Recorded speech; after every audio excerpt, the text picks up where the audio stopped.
السلام علیکم ورحمۃ اللہ وبرکاتہ۔ بسم اللہ الرحمن الرحیم۔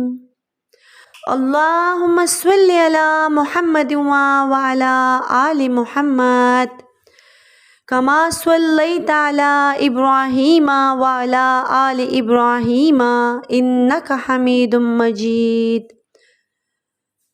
اللہم بارک علی محمد وعلی آل محمد کما بارکت علی ابراہیم وعلی آل ابراہیم انک حمید مجید۔ پیارے دوستو، آپ کی میزبان سیدہ ہنا شاہ آپ کے لیے آج ایک وظیفہ لے کر آئی ہے، جو ضدی بچوں کا وظیفہ ہے، جو بہت معصوم چھوٹے بچے ہوتے ہیں۔ ان بچوں کے لیے ایک ایسا خاص عمل سورہ اخلاص کا لے کر آئی ہوں کہ انشاءاللہ تعالی یہ عمل کرنے کے بعد آپ کے بچے سکون کی نیند سوئیں گے۔ جب بچے بے سکون ہوتے ہیں تو ماں باپ بھی بے سکون ہوتے ہیں۔ انشاءاللہ آپ بھی پرسکون نیند سوئیں گے اللہ کے حکم سے۔ پیارے دوستو، وہ وظیفہ سورہ اخلاص کا ہے۔ یہ عمل انشاءاللہ تعالی آپ جیسے ہی کر لیں گے، انشاءاللہ عز و جل آپ کے بچے پرسکون نیند سوئیں گے اور آپ مجھے دعائیں دیں گے۔ پیارے دوستو، سورہ اخلاص کی فضیلتیں بے انتہا ہے، بے تحاشا ہے۔ سورہ اخلاص کی فضیلتیں تو میں بیان کر چکی ہوں کہ بے تحاشا ہے۔ پیارے دوستو، آپ نے اس طریقے سے اپنے بچے کو سورہ اخلاص کے ساتھ دم کرنا ہے، جو میں طریقہ کار آپ کو ابھی بتانے والی ہوں۔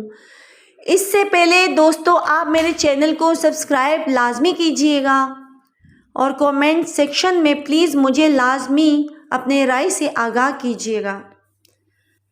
پیارے دوستو، اب میں آپ کو بتاتی چلوں کہ جیسے ہی آپ کا بچہ رات کو سو جائیں، آپ نے سورہ اخلاص 3 مرتبہ بسم اللہ کے ساتھ اس طرح پڑھنی ہے کہ بچے کے کان کے قریب ہو کر آپ نے سورہ اخلاص پڑھنی ہے دھیرے دھیرے سے آواز کے ساتھ، تاکہ بچے کے کان تک آواز پہنچے۔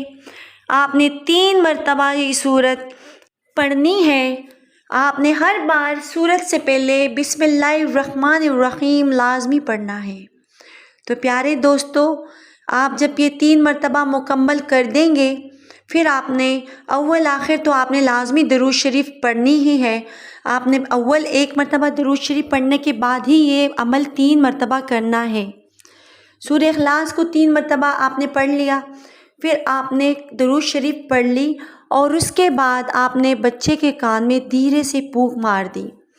انشاءاللہ تعالی آپ نے یہ عمل 11 دن کرنا ہے اور آپ اپنے بچے میں فرق پائیں گے کہ وہ ضد کرنا بالکل ہی چھوڑ دیں گے انشاءاللہ عز و جل۔